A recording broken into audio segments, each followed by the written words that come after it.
ያሊው ሐያል ንስነት ዘለው ዘናጭ ዘመናዊም ነች እርጋታዋ ልዩ ታይታይ የሌለበት ትግርኛ በማይችሉ ዘንድም የምትወደድ እንደ አጋጣሚ ሆኖ ከሰርከስ ትግራይ አይደለችም እሷ ከያሬድ የጀመረችው ማህሌት ጸባይ ሰናይ የምትባል ስነ ምግባር አላት ይሏታል የሚያውቋት ትህትናዋ ግሩም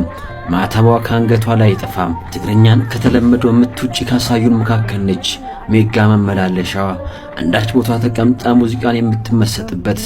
አስመራ በሙዚቃዎቿ ትደምቃለች ፊቷ ላይ ጥቁር ምልክት የማይምር ለያው ነው ጻዳ ለባሿ የዋርካው ስር ንግስት ህዝቧ መሃል ገብታ ተከባ የምታዜም በአገረኛ ሹሩባ ተውባ በጌጣጌጦቿ ደምቃ የምትታይ የኩናማዋ ልሳን የዘመናዊ ትግርኛ ሙዚቃ ድልድይ ነች ለበዓል ልዩ ፍቅር አላት አውደ ዓመትን አዚመዋለች አሸንዳ ይለይባታል በወርቅ የደመቀችው ወርቅ የሆነችው ልጅ መድረክ ይደምቅላታል ሰው ይገባታል ብር ይዘንብላታል የህዝብ ፍቅር ያላት ፈረሰኛዋ አዚያሚ ኮፍያ ዘውታሪ ነች ድምጿ ልዩ ነው ይባልላታል ሸኮር ማህሌት ገብረ ጊዮርጊስ ጓል መቀሌ ወደቷ መቀሌ ነው ለቤተሰቤ መጨረሻዋ አራተኛ ልጅ ነች አሸንዳን በጉጉት ተጠብቅ ነበር በትምህርት ቤት ውስጥ በሙዚቃ ተወዳድራ የነበረችው ታዳጊዋ ማህሌት ባህል ያሬድ የሙዚቃ ቡድን ተፈትና አልፋለች መድረክ ላይ የንግስት አየሎም የነሶፊያ ጽባን አስራ ወቀና የፍቅር አዲስ ነቃጸበን ሙዚቃዎች እየተጫወተች አድጋለች እናቷ ከሙዚቃ ወደ ትምህርት እንድታተኩር ቢፈልጉም እሷ ግን ገና በ14 ዓመቷ ወደ ሙዚቃው ዘልቃ ገባች ሰላም ባንድ የሙዚቃ ቡድን ገብታ ሙዚቃና ድራማዎችንም ትሰራ ጀመረች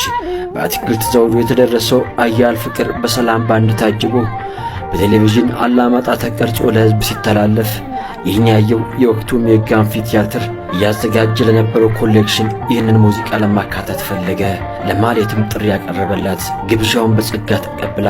1997 ትምህርቷን ጨርሳ ወደ አዲስ አበባ መጣች የመጀመሪያ ስራውን ነጠላ ዜማ ኤልያስ መልካ እንደ አዲስ አቀናብሮላት ለህዝቡ ጆሮ ደረሰ በ2000 ሚሊዮን በሙሉ አልበም ብቅ ያለችው ማህሌት ብዙ ደራሲያን ተሳትፎበት ለአድማጭ ጆሮ አድርሳለች በዚህ አልበም ላይም ድምጻይቷ በዜማ ተሳተፈች ሲሆን ተቀባይነቱም ጥሩ ነበር ዳግም ባድናቂዎቿ ጥያቄ በአማርኛና ትግርኛ ሙዚቃ መጣች ከትግርኛ ውጪ አማርኛን የምታዜመው ማህሌት ገብረ ጊዮርጊስ አደርኛና ትግርኛን ከኢሳም ጋር በጋራ አዚመዋል የባህል ትስስርም ለመፍጠር ጥረዋል በምዕራብ ትግራይ የሚገኘውን የኩናማን ብሔረሰብ ባህል በስራዋ አሳይታለች ፊቷን ተቀባብታ በባህል አልባሳቱ ደምቃ ከበሮን ይዛ በባህላዊ ጭፈራቸው አጊጣ ኩናማዎቹን መስራት አይታለች በዚህ ስራ ከብሔረሰቡ ተወላጆች ዘንድም ሽልማትን አግኝታለች ከዚህ በተጨማሪ ሌላ ኩናመኛ ስራን ከካሙዙ ጋር ሰርታለች አኔታ ያለች ቀነሞን የሹመት ስም አንበሳ ገዳውን ጋሻ ጦሩን ታጣቂውን ፈረሰኛውን ጀግና ታወድሳለች እዝም በላይ ያለች ከምንጩ ስሮና ባህሉን ከምንጩ ቀርጣ በሙዚቃዋ ጠጥተናለች ከተለያዩ ብሔር ብሔረሰቦች ድምፃውያን ጋር ኢትዮጵያን ዞራ ስራዎቿን አቅርባለች የተለያዩ ቅናና ሽልማቶችን አግኝታለች ቢሆንም ግን የኢትዮጵያ ሕዝብ ፍቅር ከዚህ ሁሉ ይበልጥብኛል ትላለች በስራዋ የትግራይ ህዝብ ባህልና አኗኗር ታሪክና የትግል ህይወትን አሳይታለች ኮኩስቱዲዮ ከታንዛኒያ የሙዚቀኛ ጋር በና በሚል ስራ ስለ እናት በጋራ አዚመዋል ኤርትራ ውስጥ ብዙ አድናቂ እንዳላት የሚነገርላት ድምፃዊ ማህሌት ገብረ ጊዮርጊስ አስመራ ሙዚቃዎች ጎልቶ ይሰማሉ ኮንሰርቶች ላይ ኤርትራውያን በብዛት ይታደሙላታል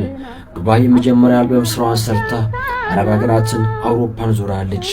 ረጅም ቆይታ ባደረገችበት የአሜሪካ ቆይታዋ በዲሲ በላስ ቬጋስ በዴንቨር በኮሎራዶ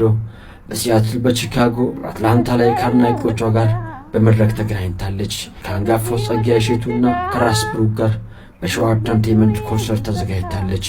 በእርግጥ አልበም ካወጣች ቆየች ቢሆንም ሁለተኛ አልበም ሰርታ ቁጭ ካለ ዘመናት አልፈዋል የትወና አቅሟ በክሊፕ ስራዎቿ ላይ የሚታወቅለት ማህሌት ከበርካታ ደራሲያንና ዳይሬክተር የፊልም ጥያቄ ቢቀርብላትም አፍላም የሚል እውነተኛ ታሪክ ላይ የተመሰረተ ፊልም ላይ ግን ተሆናለች የተለያዩ በጎ አድራጎት ላይ ተሳታፊዋ ማህሌት ገብረ ጊዮርጊስ በገንዘብ ወገኖቿን ትረዳለች የትግራይ ሴቶች ማህበር የነፍሰ ጡር ሴቶች ጤና አምባሳደር ነች ድምፃዊት ተዋናይት የበጎ አድራጎት አምባሳደር በስራዎቿ የትግራይ ህዝብ ባህልና አኗኗር በሚገባ ያሳየች ማህሌት ገብረ ጊዮርጊስ كم لامي كيتماننا فقري حدا ينيرو لبنا